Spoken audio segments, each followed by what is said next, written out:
agreement. He used to scroll like in a row. Top his back, truth get exposed. Eyes to the sky like bloody nose slam. We get healing, got bloody clothes. 12 gates for the 12 drives. Our takeover, not televised. Tell them guys and television, this truth won't be paralyzed. God loves how we terrorize. 6 to 11, we read them. 80 more chapter, we feed them. Salt of the earth, we season. Keeping the Lord is the reason. Leaving my enemy grieving. He the enemy grieving.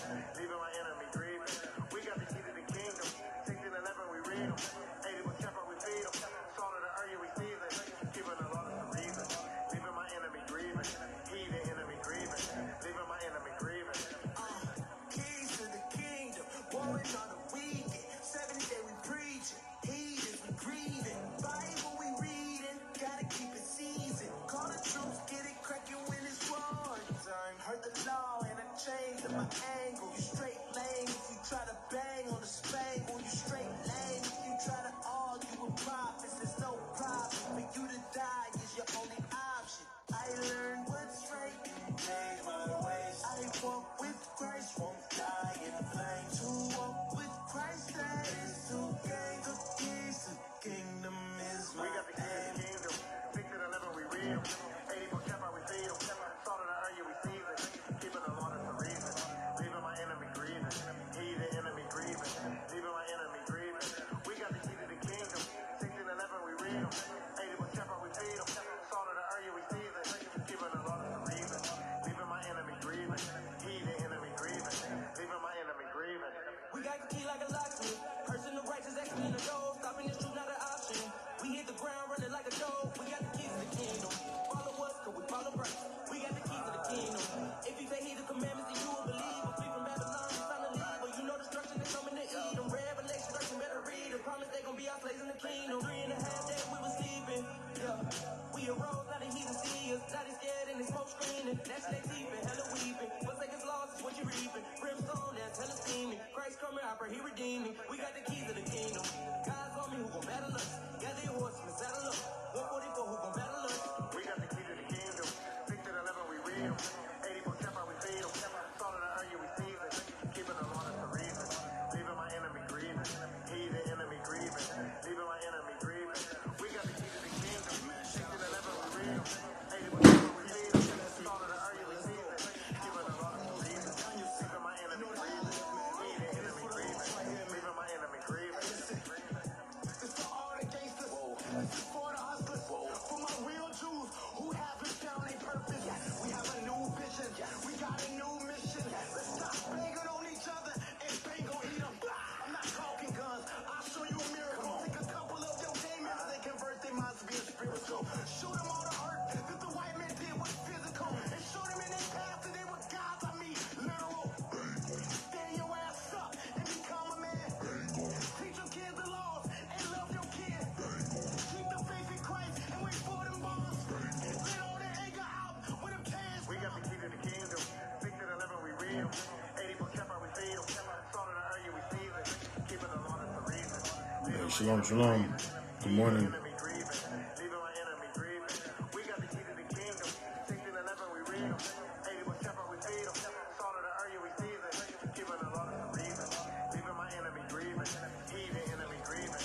Leaving my enemy grieving. Let's go.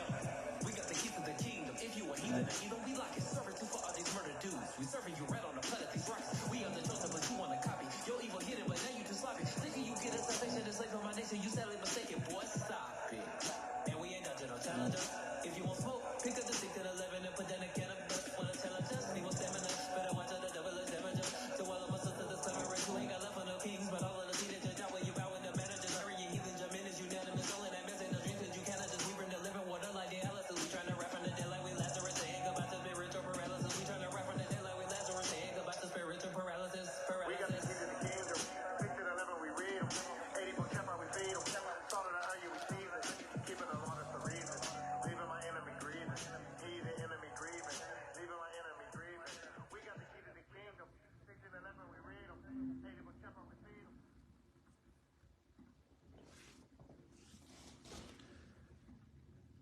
Hey, shalom, shalom. Good morning, Israel. Most High Christ bless. Can y'all hear me?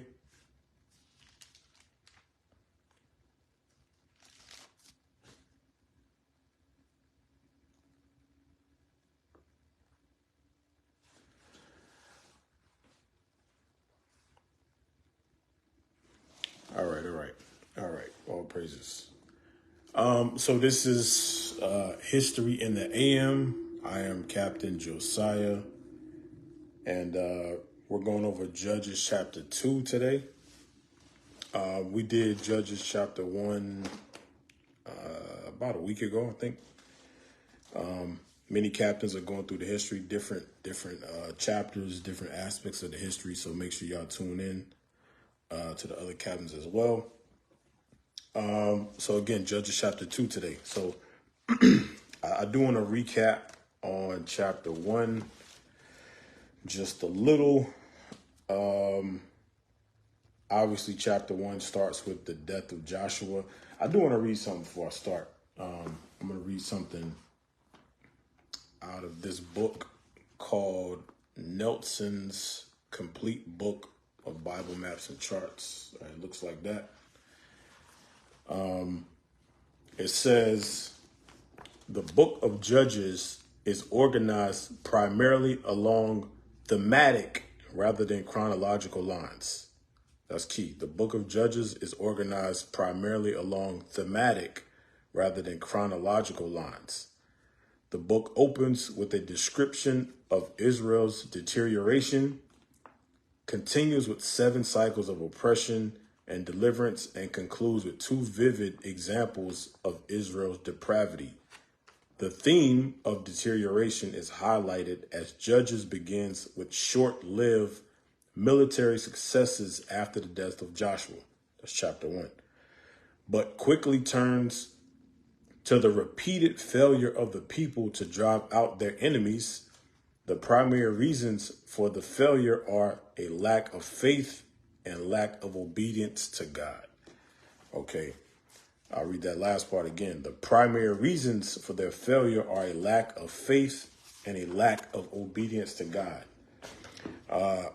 That's been Israel's problem throughout, since the existence, right? Since we were a nation. Obedience to God. Okay, so now, it said the book of Judges is really a thematic rather than chronological. And that's key because when you read chapter 1, chapter 1 and 1, it says, now after the death of Joshua, it came to pass that the children of Israel asked the Lord, saying, who shall go up for us against the Canaanites first to fight against them, right? So the death of Joshua at that point. Now, just to skip ahead to show you that, if we go to chapter 2 and we read chapter 2 and verse 8, I'm just skipping ahead. We're going to go back though. It says, and Joshua, the son of Nun, the servant of the Lord, died, being 110 years old. And they buried him in the border of his inheritance in Timnath-Heres in the Mount of Ephraim on the north side of the hill, Gaash. So we have Joshua being documented as passing right here as well. Again, a lot of these chapters are thematic rather than chronological. So it basically jumps back and forth throughout the history. Okay, so it's not another Joshua. This isn't Joshua. He didn't come back to life and die again. It's just going through different parts of the history, all right, during this time period. But just to recap on chapter 1, you had Judah, with Simeon's help, they went into Bezek. This is chapter 1, verse 5. They went into Bezek, and that term Bezek meant lightning. You had the king Adonai-Bezek, who they captured, cut off his thumbs and great toes. That's chapter 1, verse 5 down to like 7. Those were a village or a city of warriors. Then you jump down to Judges chapter 1, verse 10, and you had them going into Hebron, okay, into Kirjath Arba, which meant a city of Arba. Kirjath or Kiryath meant city of, and then Arba was a patriarch of theirs. Okay, so city of Arba. This was a city of giants. They subdued them as well. Okay, then going down to verse 11, they went into Kirjath Sefer, which meant a city of books. Okay, obviously a place of learning and so forth. Then, verse 13, you had, 12. All right, Caleb basically put forth a petition. Hey, whoever can conquer this city, Kirjath Sefer, I'm going to give my daughter. And you had Othniel. He was able to take the city. Okay, and Othniel was given Caleb's daughter. Her name was Aksa, which meant anklet. Okay, anklet or ornament. All right, obviously, very, very beautiful sister. Let's see here. Then, just jumping down, you had the different tribes. You had Benjamin in verse 21.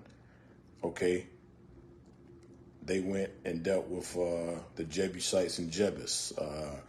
The tribe of Ephraim in verse 23.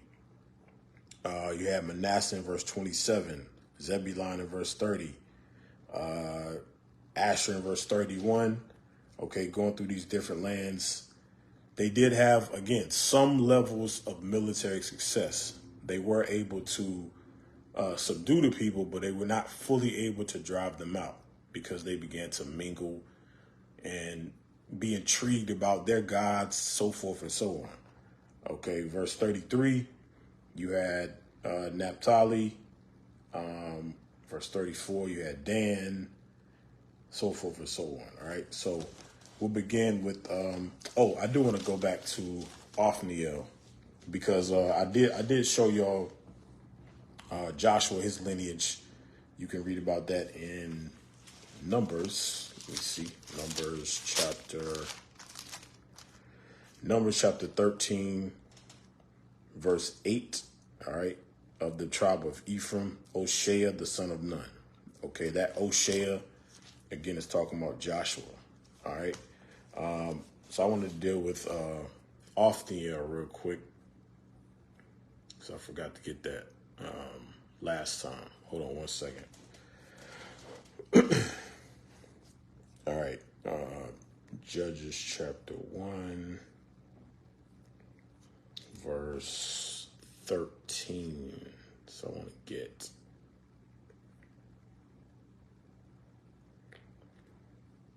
Give me a second here.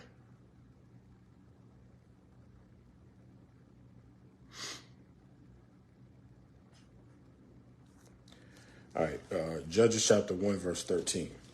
And Othniel, the son of Kenaz, Caleb's younger brother, took it, and he gave him Aksa, his daughter, to wife. All right, I'll read again. And Othniel, the son of Kenaz, Caleb's younger brother. So Caleb and Kenaz were brothers. They were Judites, and Othniel was Kenaz's son. Okay, so Othniel was obviously also from the tribe of Judah. All right, so I just wanted to highlight that. Othniel being from the tribe of Judah. All right, let's begin. Chapter 2. Judges chapter 2 and verse 1. All right. And the angel of the Lord came up from Gilgal to Bochim and said, I made you to go up out of Egypt, and have brought you unto the land which I swear unto your fathers. And I said, I will never break my covenant with you. Again, and the angel of the Lord came up from Gilgal to Bochim. Okay, so that term Gilgal means rolled away or rolling. Okay, and I'm going to show you that with the precept. Let's go back to Joshua chapter 5, verse 9. We'll start at Joshua chapter 5, verse 9. And the Lord said unto Joshua, this day have I rolled away the reproach of Egypt. This day have I rolled away the reproach of Egypt from you, or from off you. Wherefore the name of the place is called Gilgal unto this day. You see that? So that term wherefore means as a result, because of so forth and so on. As a result, because. I'll read again, verse 9. And the Lord said unto Joshua, this day have I rolled away the reproach of Egypt from off you. Wherefore, the name of the place is called Gilgal unto this day. So Gilgal means rolling or rolled away. All right. Going back to Judges chapter 2, verse 1. And an angel of the Lord came up from Gilgal to Bochim. So Gilgal again, rolled away to Bochim. We'll get to that in a second. And said, I made you to go up out of Egypt and have brought you unto the land which I swear unto your fathers. And I said, I will never break my covenant with you. Give me a second. Let me move this back some.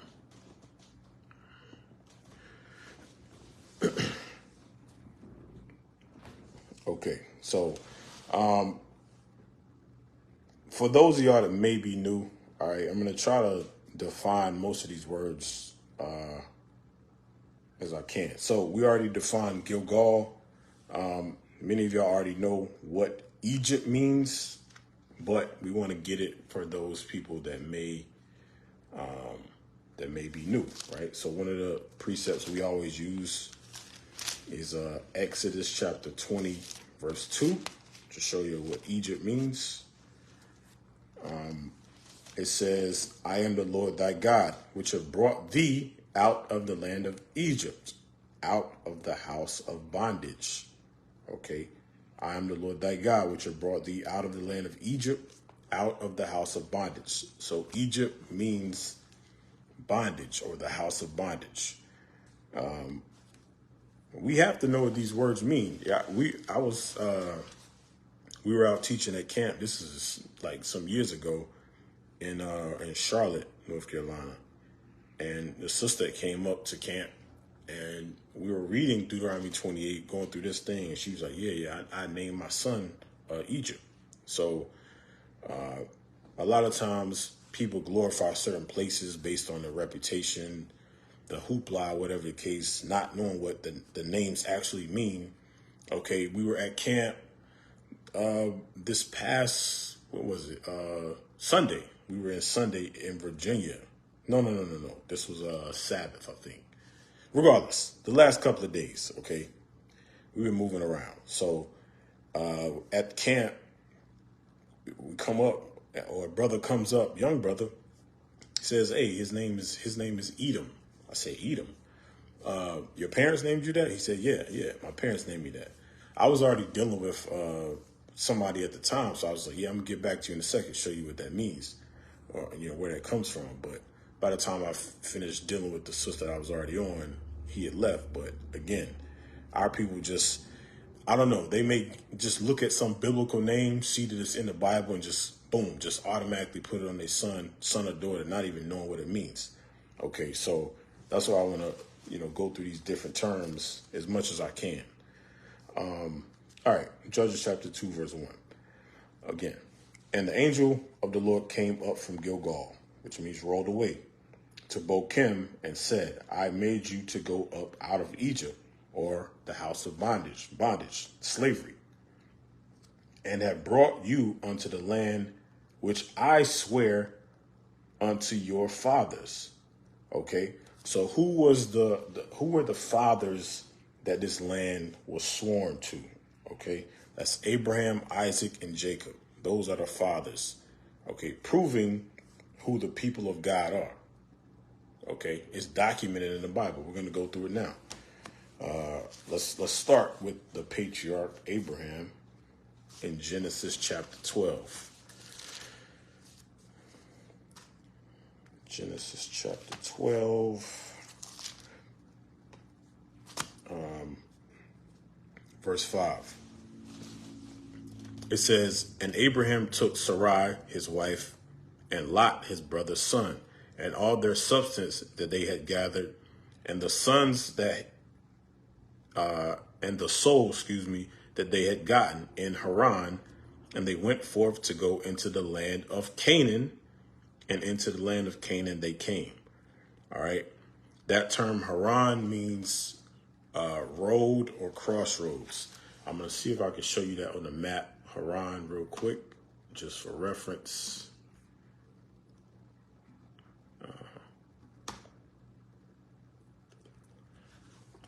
Okay. All right. Gotta show you my screen here. Okay. So this is a map here. Obviously, you see the land of Israel. This above it is the same map.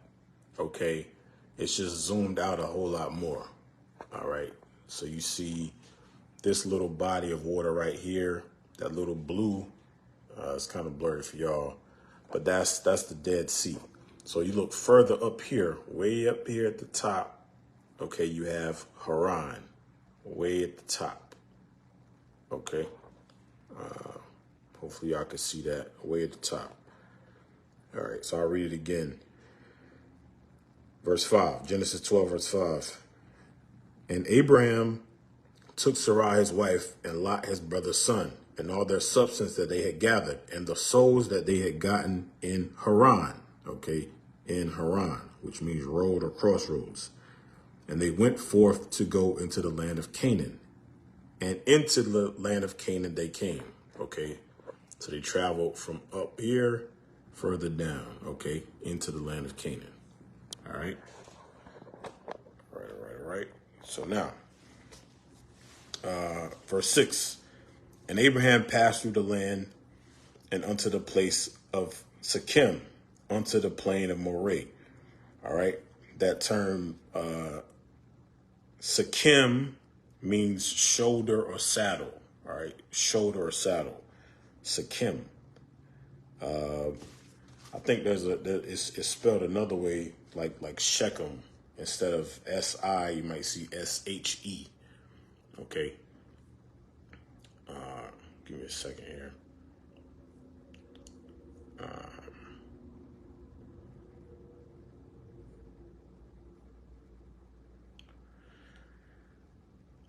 All right, let's go back. Genesis 12, verse 6. And Abraham passed through the land unto the place of Shechem, shoulder or saddle, unto the plain of Moreh. Unto the plain of Moreh. That term right there, let's skip ahead to chapter 13, verse 18. I'm going to show you about Moreh, okay? Then Abraham removed his tent and came and dwelt in the plain of Mamre, which is in Hebron, the plain of Moreh, which is in Hebron, and built there an altar of the Lord. So back in chapter 12, verse 6, the plain of Moreh is the same plain of Mamre in Genesis 13 and 18. I just want to show y'all the differences, but it's talking about the same place. Okay, now, what is that going into? Plain of Mamre or Moreh. Look at chapter 14, verse 13.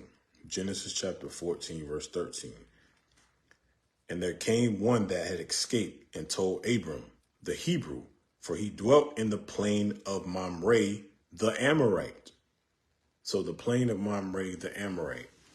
This particular plain was named after this Amorite king named Mamre or Moreh. Okay, talking about the same person, plain of Mamre. Remember, the Canaanites dwelt in the land before we came there. So they had different titles on the land as we came in there. So that's what this is saying here. All right. That term, Mamre, means manliness. Okay. Obviously a fierce warrior and so forth. Let's go back to Genesis 12, verse 6. And Abram passed through the land unto the place of Shechem, unto the plain of Moreh. And the Canaanite was then in the land. Same thing. Okay. Canaanites, Amorites, same people, different subgroups of Canaanites. And the Lord appeared unto Abram and said, unto thy seed. Let me see real quick before I go on. See if I can find Haran on the map. 1 second. So y'all can see. Hold on.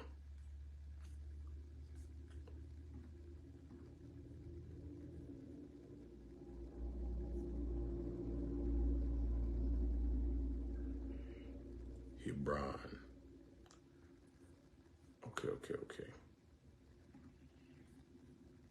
Okay, so I'm gonna go back to the same map that I had a second ago.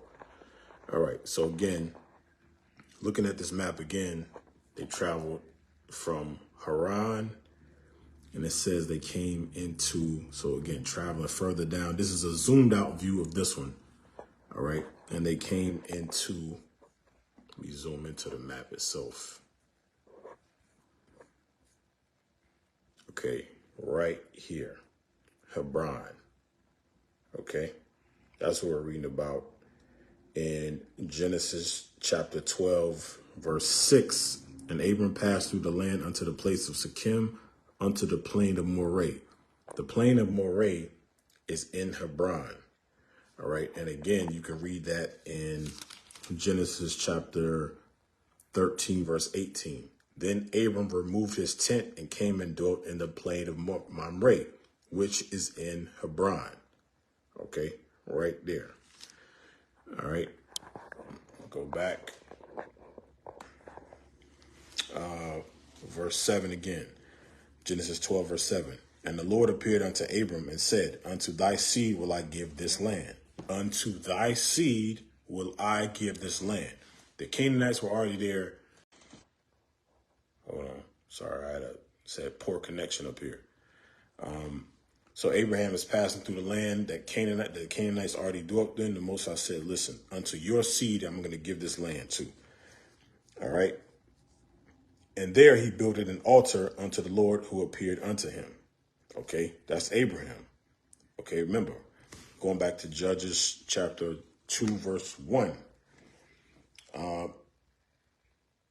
I made you to go up out of Egypt and have brought you unto the land which I swear unto your fathers. Okay, Abraham.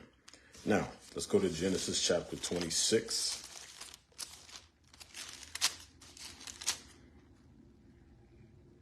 Genesis chapter 26, we'll start at verse 1. And there was a famine in the land, besides the first famine that was in the days of Abraham.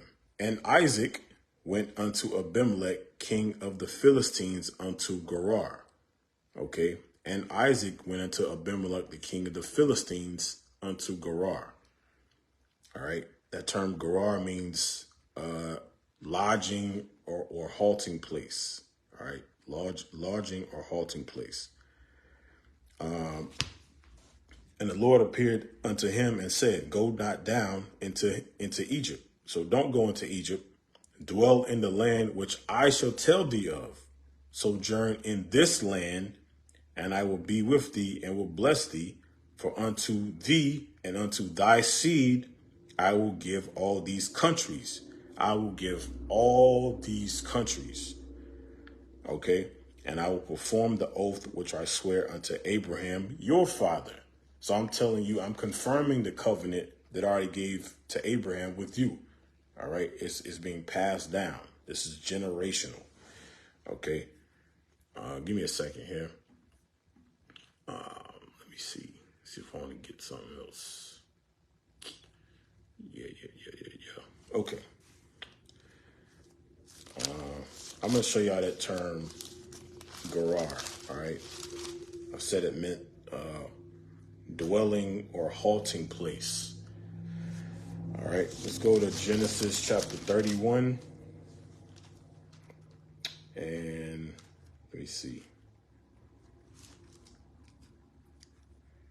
31.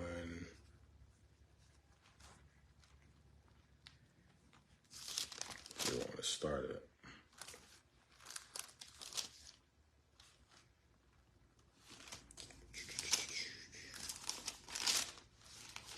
Bear with me a second.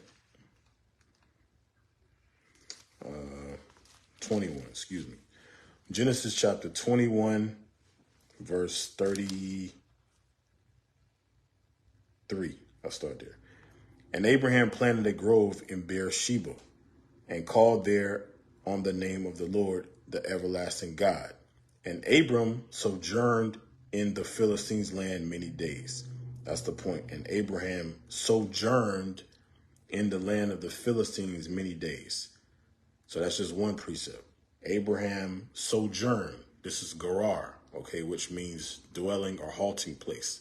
It says he sojourned in the Philistines' land many days. All right. Let's see something real quick.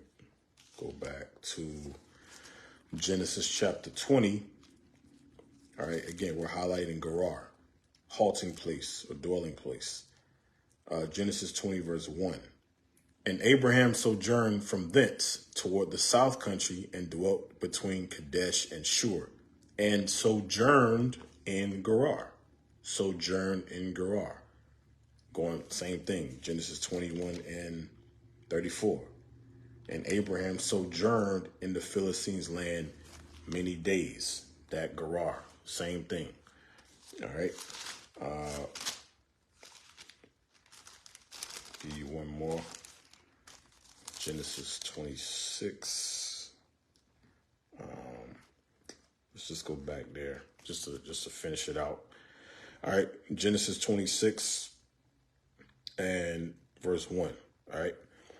And there was a famine in the land besides the first famine that was in the days of Abraham. And Isaac went unto Abimelech, king of the Philistines, unto Gerar. Okay, sojourning, dwelling, or halting place. Okay, going back to those precepts.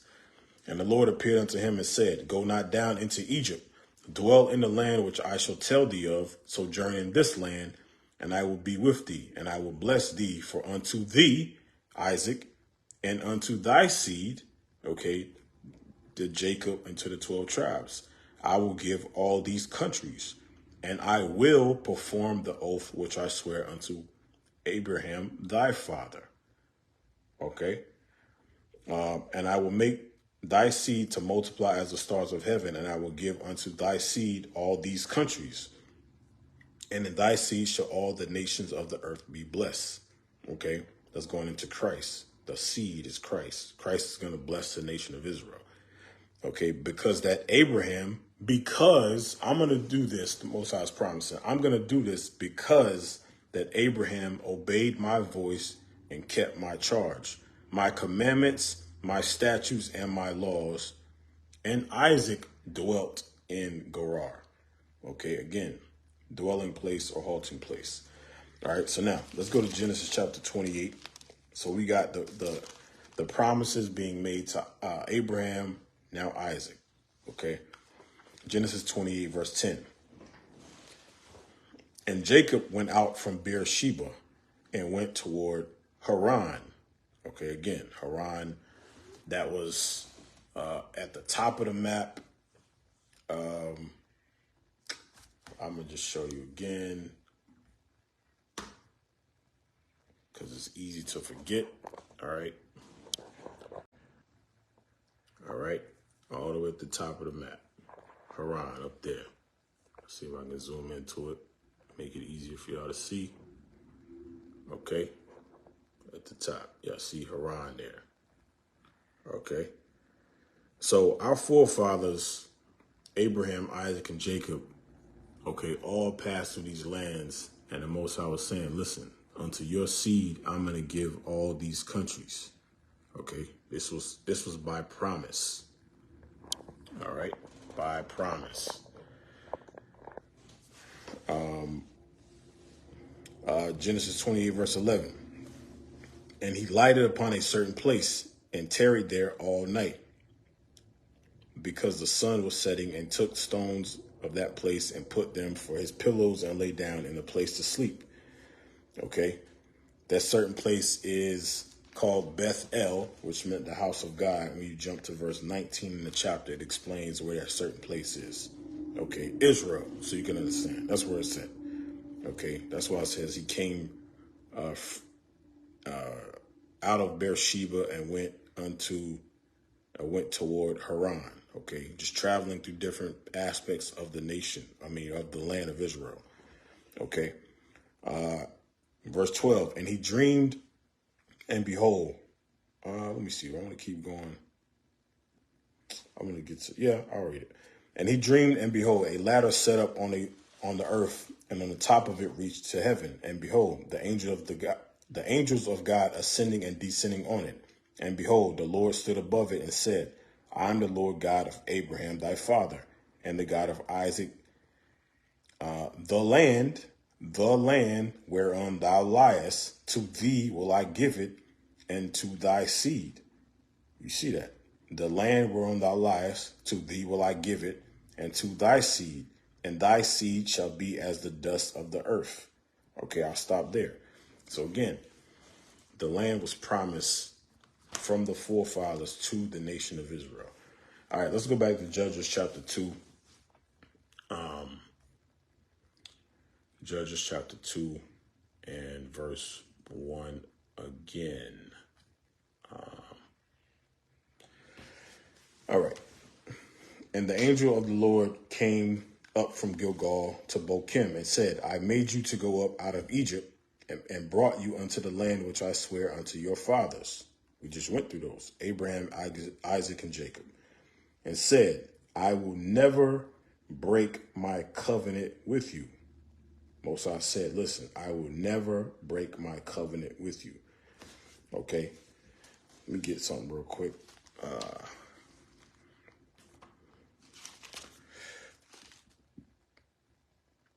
Deuteronomy chapter 31. We're going to go to verse 6. It says, be strong and of good courage. Fear not, nor be afraid of them. For the Lord thy God, he it is that doth go with thee. He it is that doth go with thee. He will not fail thee nor forsake thee. That's the same thing. He won't break his covenant. It says he will not fail nor forsake thee. And Moses called unto Joshua and said unto him in the sight of all Israel, be strong and of good courage, for thou must go with this people unto the land which the Lord hath sworn unto their fathers to give them, and thou shalt cause them to inherit it. You shall cause them to inherit it. Okay, and the Lord, he it is that doth go before thee. He will be with thee. He will not fail thee nor forsake thee. Fear not, neither be dismayed. Okay. He will never break his covenant with us as a nation. Now, with that covenant, with that agreement came blessings and curses. Okay. Moses says, if you obey, I'm going to set you above all nations. If you don't obey, curses are going to come upon you. Moses says, I'm not going to break my covenant. Okay. So it's blessings for obedience, curses for disobedience. All right. Judges chapter 2 and verse 2. All right. And ye shall make no league with the inhabitants of this land. And ye shall make no league. I want to look that definition up. Many of us know what it means, but just read it real quick. League. It says, don't want that. A collection of people, countries, or groups that combine for a particular purpose. So league means a collection of people, countries, or groups that combined for a particular purpose, typically mutual protection or cooperation, like the League of Nations. So God says here, ye shall make no league with the inhabitants of the land. Listen, you go in there, you subdue them, you cast down their idols, tell them to put all that stuff away. They're your servants. That's it. Okay. There's no cooperation. Y'all not working together. Y'all not serving the same gods. That's it. Okay. I read league again, the definition, a collection of people, countries, or groups that combine for a particular purpose. Okay. Typically mutual protection or cooperation. Okay. Another one says conspiring with one another or others. Okay. Join in a league or alliance. Okay. So this is what the Most High is saying. He said, Verse 2 again. And ye shall make no league with the inhabitants of the land. Ye shall throw down their altars, but ye have not obeyed my voice. Why have you done this? All right, so that goes back to Deuteronomy 7. He says, make no league. Deuteronomy chapter 7, verse 2. I'll read 1. Try to be quick. And when the Lord thy God shall bring thee into the land whither thou goest to possess it, and has cast out many nations before thee, the Hittites and the Girgashites and the Amorites and the Canaanites and the Perizzites and the Hivites and the Jebusites, 7 nations greater and mightier than thou. And when the Lord thy God shall deliver them before thee, thou shalt smite them and utterly destroy them. Don't make a league with them. You smite them and utterly destroy them. Thou shalt make no covenant with them, nor show mercy unto them. That's where we failed. Okay, we started to make covenants, show mercy. Then we began to worship those gods. Okay. It says, and utterly destroy them, thou shalt make no covenant with them, nor show mercy unto them. Okay, so that's league. Judges 2 and 2. And ye shall make no league with the inhabitants of this land. Ye shall throw down their altars, but ye have not obeyed my voice. Ye have not obeyed my voice. Why have you done this? Wherefore, as I said, I will not drive them out from before you, but they shall be as thorns in your side, and their gods shall be a snare unto you. So that was the covenant. He says, I ain't gonna break my covenant. I told you, if you obey, I'm gonna set you on high. Okay, but if you don't, curses are gonna come upon you. So now, because of disobedience, now it says, but they shall be as thorns in your side, and their God shall be a snare unto you. That goes back to Joshua chapter 23, verse 12 through 13. Else, is Joshua chapter 23, verse 12. Else, if you do anywise go back and cleave unto the remnant of these nations, even these that remain among you, and shall make marriages with them. Okay, make marriages. That's a league or a covenant. We made covenants with them. Okay. Else, if ye do in any wise go back and cleave unto the remnant of these nations, even them that remain among you, and shall make marriages with them, and go in unto them, and they unto you, know for a certainty that the Lord your God,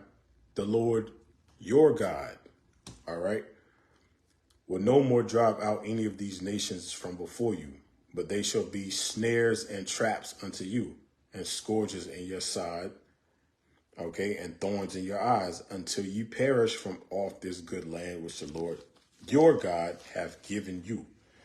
Okay, going back, Judges chapter 2, verse 4. And it came to pass, when the angel of the Lord spake these words unto all the children of Israel, okay, for those of y'all that may be new, the children of Israel is a people before it's a place, okay? We read a second ago about the forefathers, Abraham, Isaac, and Jacob.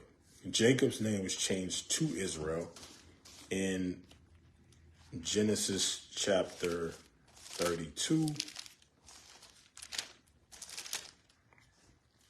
verse 28. Genesis 32 and 28. And he said, thy name shall be called no more Jacob, but Israel. Thy name shall be called no more Jacob, but Israel. For as a prince hast thou power with God and with men, and hast prevailed. So that term Israel means a prince of the powers, a prince of God. That's what it means. Okay. Verse 4 again. And it came to pass, when the angel of the Lord spake all these words unto the children of Israel, that the people lifted up their voice and wept. Okay. The people lifted up their voice and wept, and they called the name of that place Bokim. Okay. Bokim, which meant, weepers, weeping. Okay. That's what it's telling you what it means right there. I'll read it again. Bokim, weepers. And it came to pass when the angel of the Lord spake these words unto all the children of Israel, all the children of that man named Israel, okay, his children, his seed, that the people lifted up their voice and wept, and they called the name of that place Bokim. Okay, so going back to verse 1, it says, and the angel of the Lord came up from Gilgal to Bokim. Okay, so y'all could put weepers there. All right. Either way. All right. That's what it means. Verse 5. And they called the name of the place Bokim, and they sacrificed there unto the Lord. And when Joshua had let the people go, the children of Israel went every man unto his inheritance to possess the land. Again, this, going back to what we're highlighting when we started, this is not necessarily in chronological order. This is thematic. This is just going through different parts of the history, just explaining different points. Okay. And when Joshua had let the people go, the children of Israel went every man unto his inheritance to possess the land. And the people served the Lord all the days of Joshua and all the days of the elders that outlived Joshua, who had even seen all the great works of the Lord that he did for Israel. I'll read that part again. And the people served the Lord all the days of Joshua and all the days of the elders that outlived Joshua, who had seen all the great works of the Lord that he did for Israel. So anytime you had leadership in place, the people obeyed, because they were able to teach them, okay, the particular history of what the Most High had done, delivering us out of Egypt, subduing different aspects of the land. Okay. I want to get something real quick. Let me see here. We found something. Hold on 1 sec.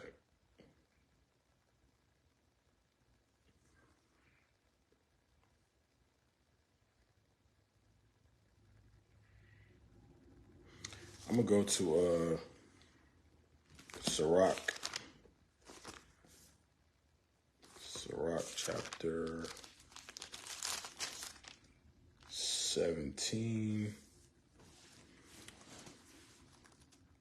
Sirach 17, verse 9. Verse 8. He set his eye upon their hearts, that he might show them the greatness of his works. He set his eye upon their hearts, that he might show them the greatness of his works. He gave them to glory in his marvelous acts forever.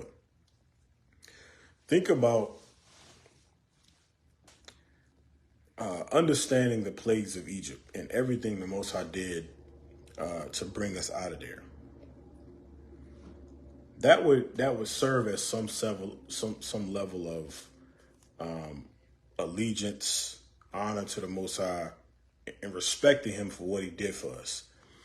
If you have no clue of any of that stuff, then you'd be like, oh, who is that? What does that have to do with us? Okay. So that's what's happening here. After generations, these things were not being passed down to the children.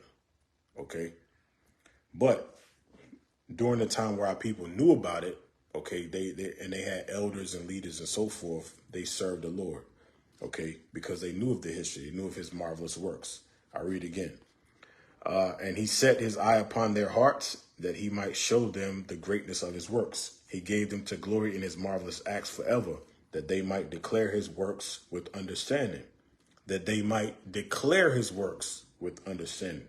They could explain it unto their children and so forth. And the elect shall praise his holy name. Besides this, he gave them knowledge and the law of life for inheritance.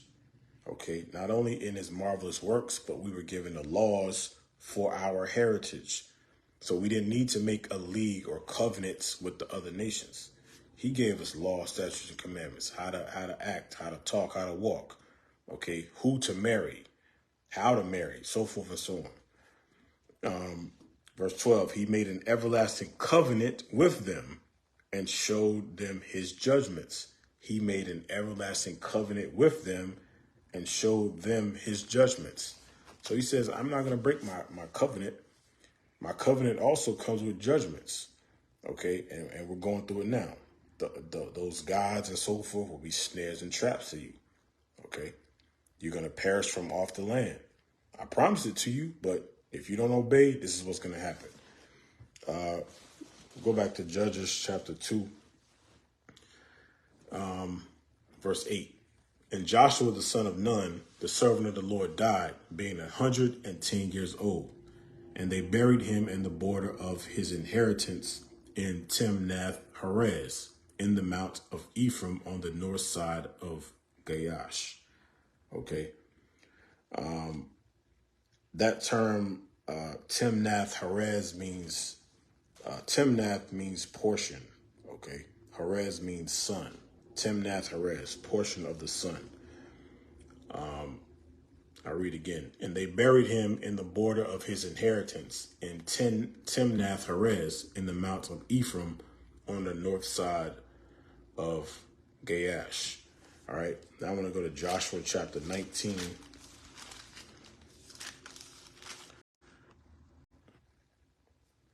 Joshua chapter 19. Hope y'all can still hear me. I see this connection issues keep popping up on the screen, so hopefully everything is clear. All right. Joshua chapter 19, verse 49.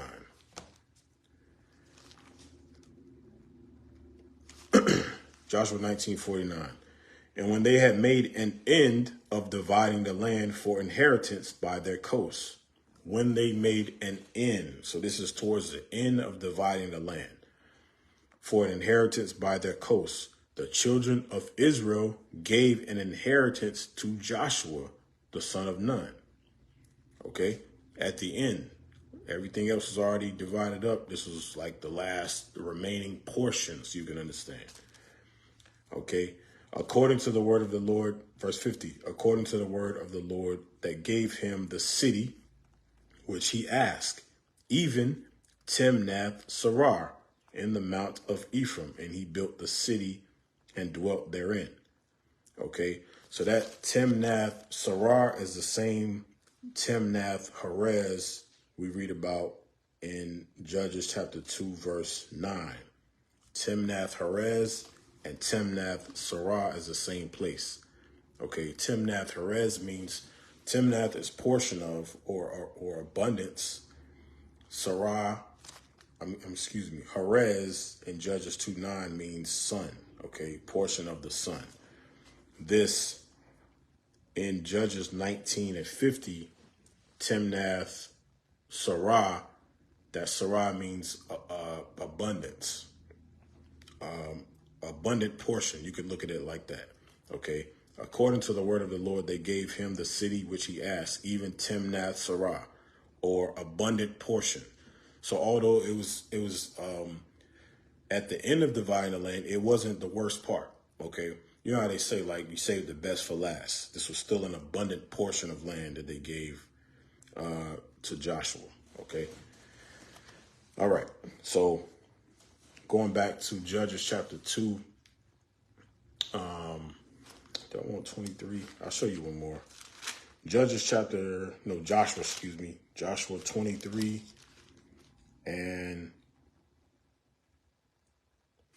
or 24. Joshua chapter 24, verse 29. And it came to pass after these things that Joshua, the son of Nun, the servant of the Lord, died, being 110 years old. and they buried him in the border of his inheritance. In the border of his inheritance, that abundant portion, in Timnath Serah, okay, which is in the Mount of Ephraim. So you see Timnath Serah here as well. It's the same as Timnath Heres in Judges 2:9 again. And they buried him in the border of his inheritance, in Timnath Heres in the Mount of Ephraim, on the north side of Gaash.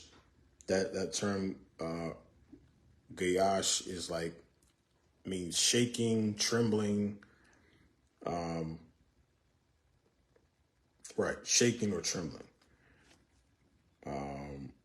Verse 10 here. All right.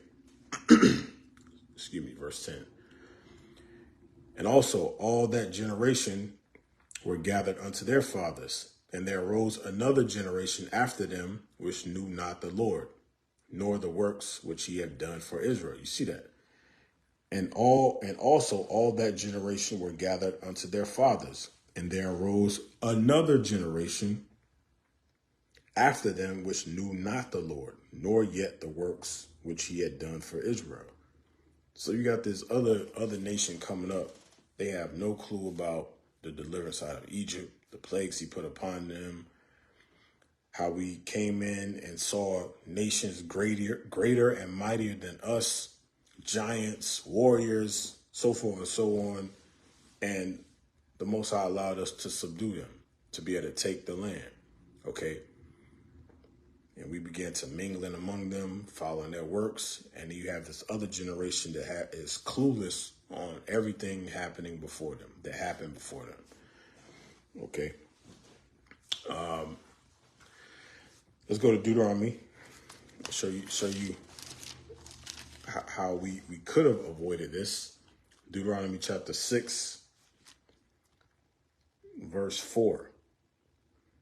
Hear, O Israel, the Lord our God is one Lord, and thou shalt love the Lord thy God with all thy heart and with all thy soul and with all thy might.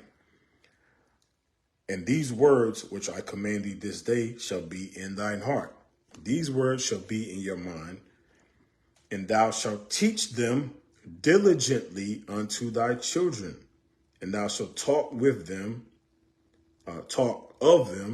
when thou sittest in thine house, and when thou walkest by the way, and when thou liest down, and when thou risest up. Okay, that's what we did not do.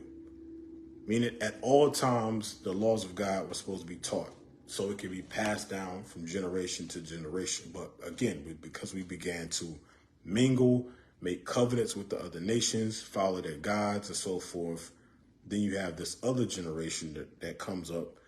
They don't know the Lord. Okay, that's where we went off at. Verse 7 again.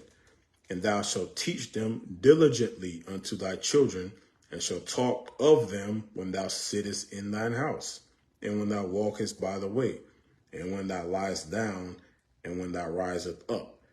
And thou shalt bind them for a sign upon thine hand, and they shall be as frontlets between thine eyes. Bind them on your hand, be as frontlets between thine eyes. Okay, that's not literal, that's spiritual. Okay, meaning always, anything you do, because if it's on your hand, it's like your playbook. Like you have, just to use the reference, sports. Okay, if y'all see like the quarterbacks, they have, the playbook there. Okay, this is what's going to tell you. Okay, well, I need to do this. This play is called this. This play is called that. This is what we got to do. Okay, it says it shall be. And thou shalt bind them for a sign upon thine hand. Okay. And they shall be as frontlets between thine eyes. Anything that you do, okay, that's supposed to be your guiding light. Okay. Okay. You think of it like you see those, the strap with the flashlight on it. Okay. The Israelis actually have a box so they put on their foreheads, but I'm using it as an analogy of the light, okay? The lights that people have on their foreheads, and it shines to show you your path, which way to go, which way you're not to go, okay? Same thing. And they shall be as frontlets between thine eyes. Okay, walk this way, walk that way. This is what you're supposed to do. This is what you're not supposed to do. Okay. Psalm 78. Go to Psalm chapter 78, verse 4.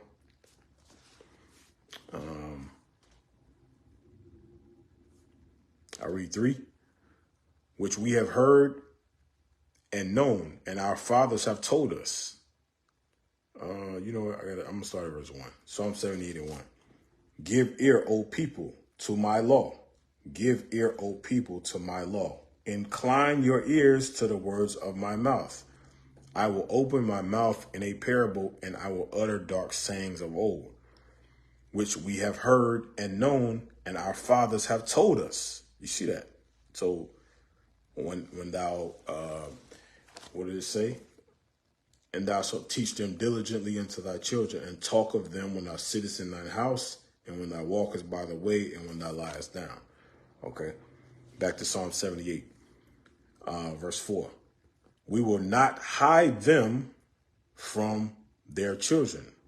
Okay, we will not hide them from their children, showing to the generation to come the praises of the Lord and his strength and his wonderful works that he have done.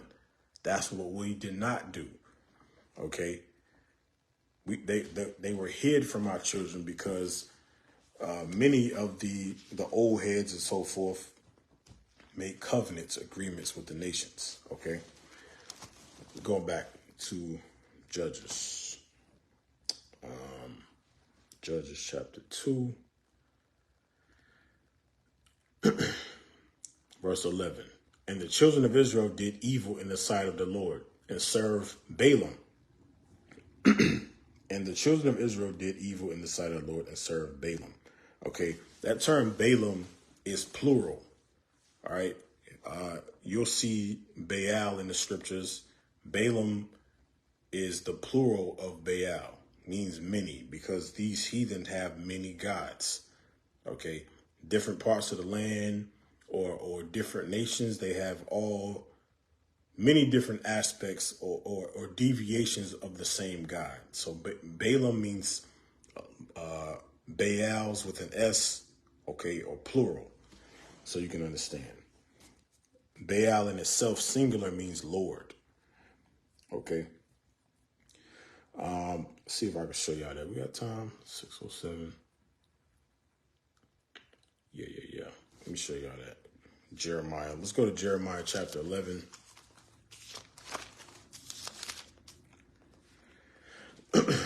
Jeremiah 11. We'll start at verse 11.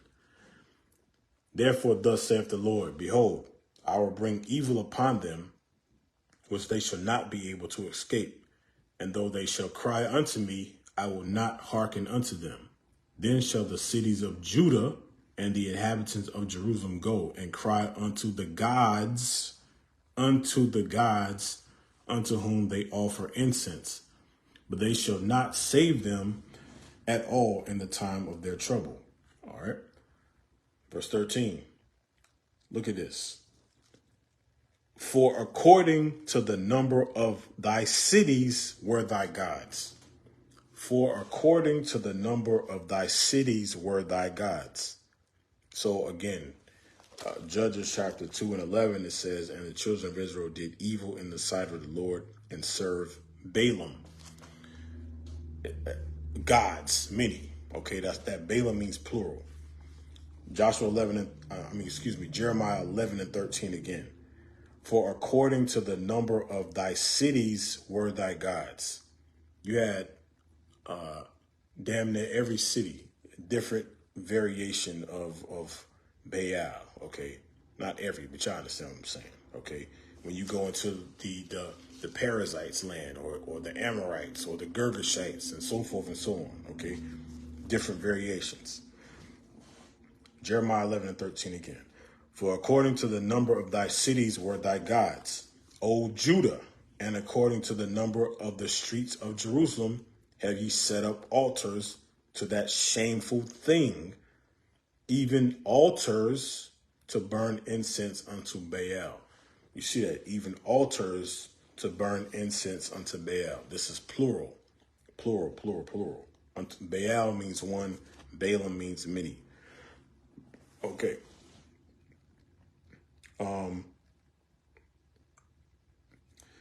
Let's see here. Do I want to go through this? Yeah. All right. Joshua. I'm going to show you. Joshua chapter 19. We just may not finish. I'm trying to finish. But Joshua chapter 19. Verse 8. All right. And all the villages that were round about these cities, to Baalath Beer, Ramoth of the south, this is the inheritance of the tribe of the children of Simeon, according to their families. So that term right there, Baalath Beer, okay, that's named after an idol, okay, Baalath Beer, all right. It means Lord of the well, okay. Again, Baal means Lord. Beer is well or water, okay. Lord of the well. That's just an example, okay. This is Simeon's land, all right. Going back to Jeremiah 11. Jeremiah 11, let me look at it again. Highlight the verse. It said, verse 13, for according to the number of thy cities were thy gods. Okay, that's just an example there. I'll show you another one.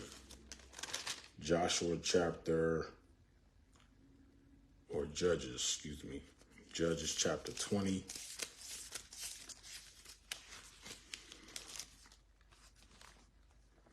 And 32. Okay, 32. Judges chapter 20, verse 32. And the children of Benjamin, they are smitten down before us. Oh, excuse me. And the children of Benjamin said, they are smitten down before us as at the first. But the children of Israel said, let us flee and draw them from the city unto the highways. And all the men of Israel rose up out of their place and put themselves in array at Baal Tamar. At Baal Tamar. That means Lord of the trees. Okay. I read again, 33. And all the men of Israel rose up out of their place and put themselves in array at Baal Tamar. And the liers in wait of Israel came forth out of their places, even out of the meadows of Gibeah. Okay, this is in the land of Benjamin, Benjamin's land. Baal Tamar. Okay, Lord of the palm trees, Lord of the trees. Just another example. Okay, when it says we serve Balaam. Okay, according to thy cities were thy gods. All these different idols set up to be snares and traps to our people. Give me, I want to show you another one. Let me find it.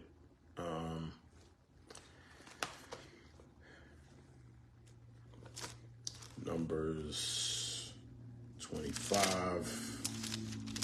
It's many. I'm just showing y'all some examples. Numbers 25, verse 1. And Israel abode in Shittim, and the people began to commit whoredom with the daughters of Moab. And they called the people unto the sacrifices of their gods. And the people did eat and bowed down to their gods. You see that, plural, and bowed down to their gods. And Israel joined himself unto Baal Peor. And Israel joined himself unto Baal Peor. Lord of the openings. That's what this means. Baal Peor. And Israel joined himself unto Baal Peor. And the anger of the Lord was kindled against Israel. And the Lord said unto Moses, well, that's all I want. Baal Peor. Okay. another idol set up. 2 Kings, just showing y'all some more.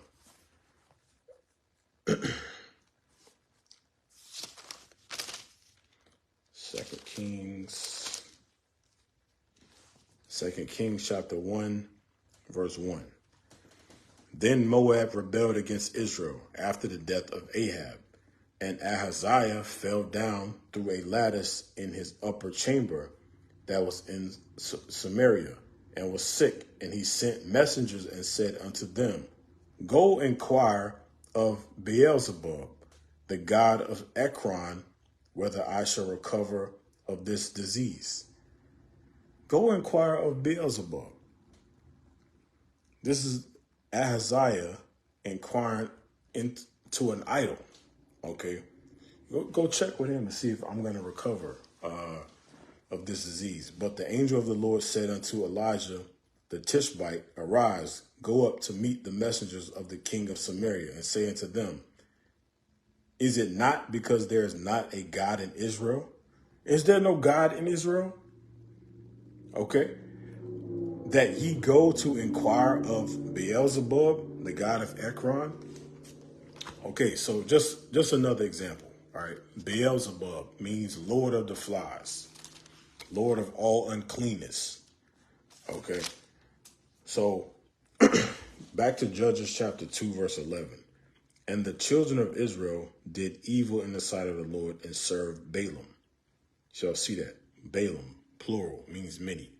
All these different examples. Beelzebub, Baal Peor, Baal Tamar, so forth and so on. And they forsook, and that's like the male aspect of those pagan deities. Okay. The sun god, so you can understand. And they forsook the Lord, the Lord God of their fathers, which brought them out of the land of Egypt, and followed other gods. And I read it again. And they forsook the Lord their God, the God of their fathers, which brought them out of the land of Egypt, and followed other gods of the gods of the people. That's what we just read. That were round about them, and bowed themselves unto them, and provoked the Lord to anger. And they forsook the Lord and served Balaam and Ashtaroth. Okay, they served Baal. Okay, and Ashtaroth. That's the Ashtaroth is same thing. Just like Balaam is many, Ashtaroth is many. So you had Ishtar, Ashtaroth, which we're reading about here. You had the Queen of Heaven. You had Diana of Ephesus in the New Testament. You have Easter now.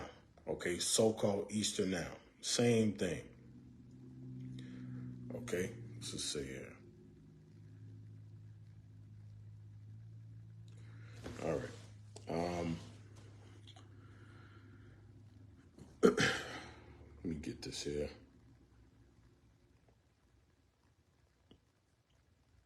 All right. I want to go to Exodus chapter 20, verse 5. Again, Most High says, I'm not going to break my covenant. Exodus chapter 20, verse 5. This is a law, okay? Thou shalt not bow down thyself to them, nor serve them, for I, the Lord thy God, am a jealous God, visiting the iniquities of the fathers upon the children unto the third and fourth generation of them that hate me. When you worship other gods and serve other gods, honor them, respect them, have cookouts, gatherings on those days, it's telling us right here that you hate God. You're a hater of God. All right? And the Most High is going to visit that iniquity. He's going to visit that sin. All right. We'll go back. Judges. Well, before I go, let me get one more. Exodus chapter 34. Exodus 34 and 14.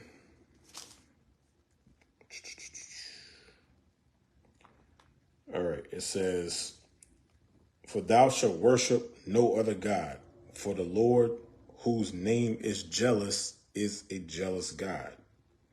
Thou shalt worship no other God." Notice when you see that, they have a little g on it, okay? Because there are other quote-unquote gods, but it's not the true God. Okay, that's why it has a little g there. "For thou shalt worship no other God, for the Lord, whose name is jealous, is a jealous God." Big G, the real OG, okay? So you can understand. Let me see, I want 15. I'll read 15. Exodus 34:15. "Lest thou make a covenant with the inhabitants of the land, and they go a whoring after their gods, and do sacrifice unto their gods, and one call thee, and thou eat of his sacrifice." Okay, "And thou take of their daughters unto thy sons, and their daughters go a whoring after their gods, and make thy sons go a whoring after their gods." Okay, so that's the result. That's what happens. You start to worship their gods. Now you make marriages. It's a trickle-down effect. All right. Going back, Judges chapter 2, verse 13. "And they forsook the Lord and served Baal and Ashtaroth." Okay, so again, Baal is going into the sun god.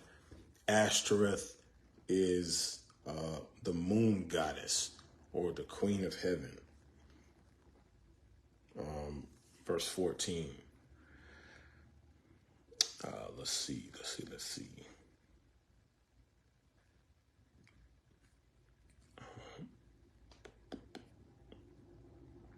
"And the anger of the Lord was hot against Israel, and he delivered them into the hands of spoilers that spoiled them, and he sold them into the hands of their enemies round about, so that they could not any longer stand before their enemies. Whithersoever they went out of the hand of the Lord was against them." I got to read it again, so I read it correctly. "Whithersoever they went out, the hand of the Lord was against them for evil." You see that? Wherever we went, the hand of the Lord was against us for evil. Okay? Because he said that back in the book of Deuteronomy, chapter 28. I have to find it.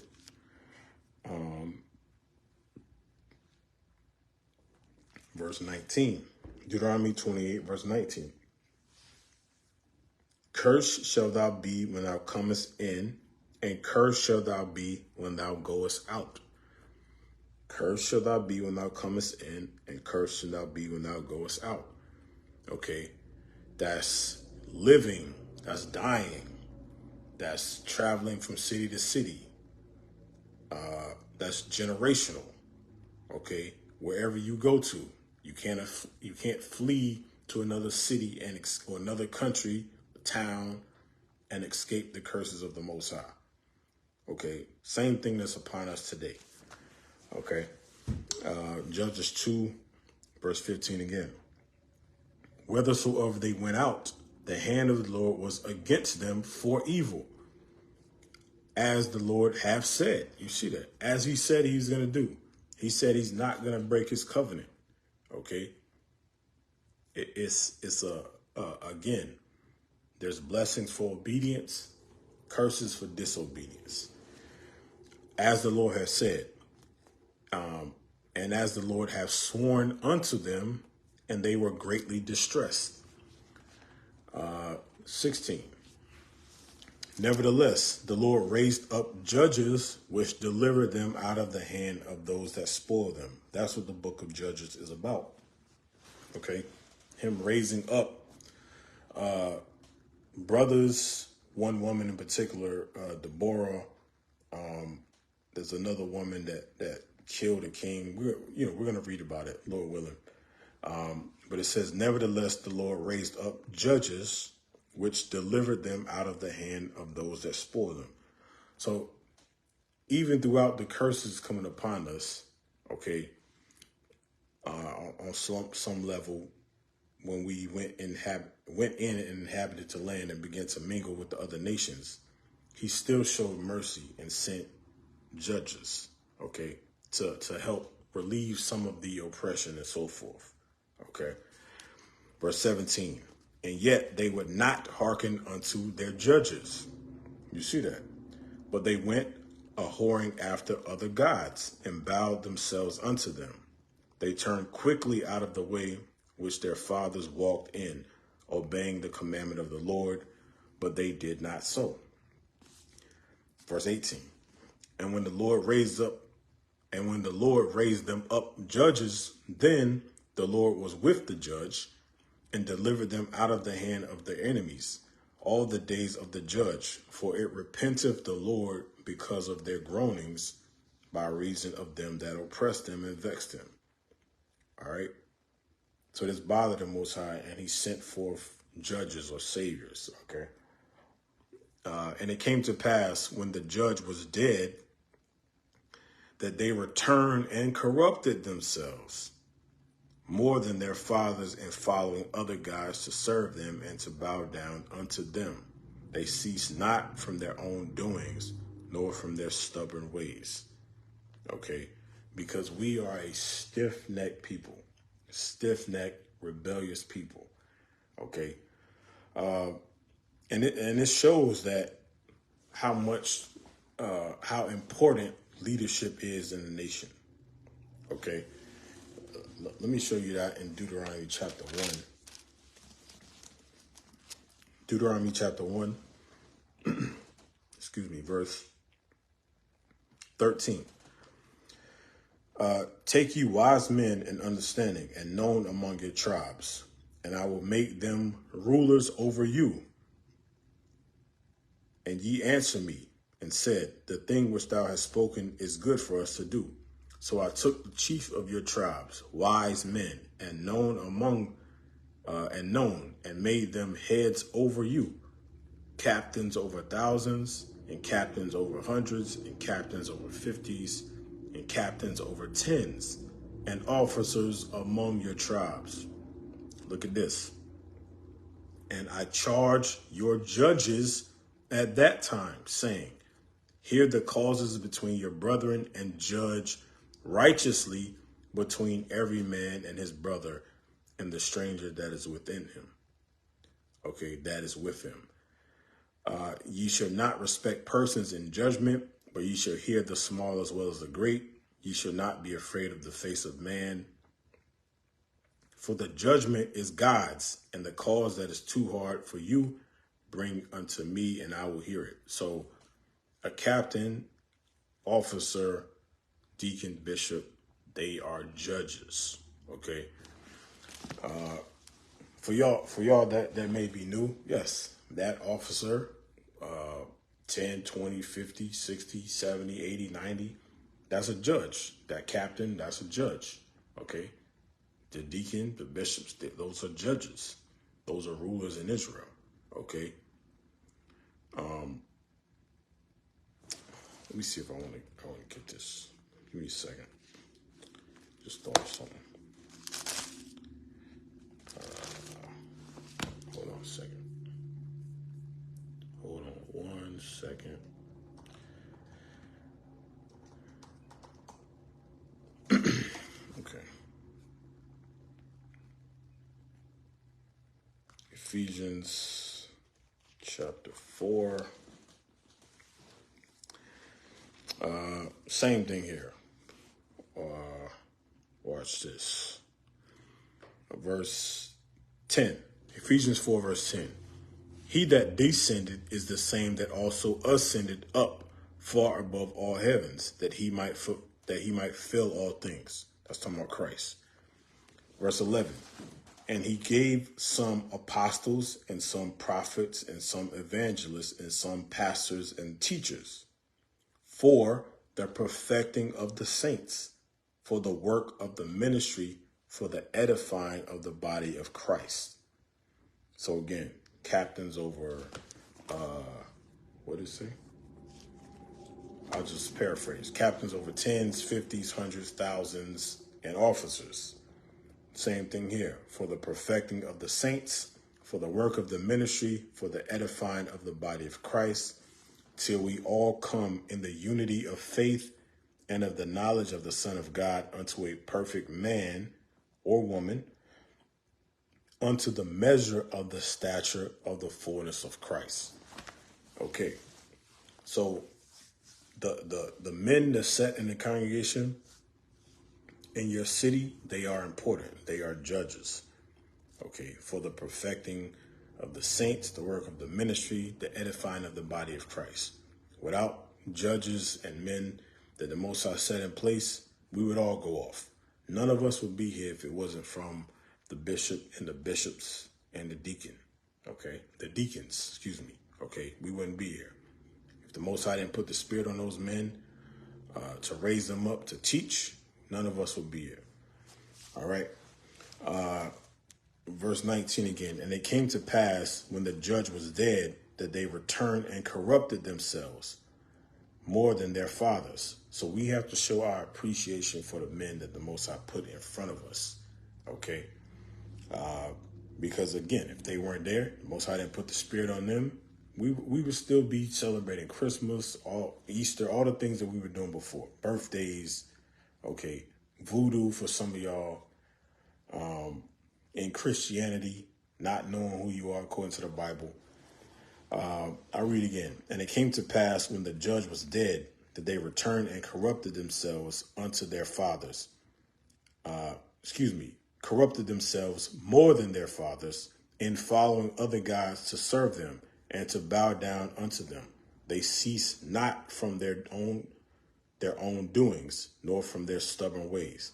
And the anger of the Lord was hot against Israel, and he said, because that this people have transgressed my covenant, which I commanded their fathers, and have not hearkened unto my voice, I also will not henceforth drive out any from before them of the nations which Joshua left when he died, that through them I might prove Israel whether they will keep the way of the Lord, to walk therein as their fathers did keep it or not. So I'm not going to make it easy anymore. Okay? That's what he's saying. It's not going to be easy. I ain't driving them out. Okay? I'm going to leave them. They're going to be snares and traps. Y'all going to have to, figure it out. Work through it. Okay? That through them I might prove Israel whether they will keep the way of the Lord to walk therein as their fathers did keep it or not. Therefore the Lord left those nations without driving them out hastily, neither delivered he them into the hand of Joshua. Okay, so that is Judges chapter 2. That was the main thing. I did want to get through the chapter, so all praise to the Most High. We got through it. That's it, Israel. All right. Lord willing, y'all got something out of the lesson. Y'all have a blessed day. Appreciate y'all tuning in. Again, the history in the AM, it's going to be pretty much every day, other than the Sabbath, I believe. All the captains, there's a rotation. The men are going to be teaching. So y'all tune in, all right? With that, we'll sign Christ bless Israel. Shalom.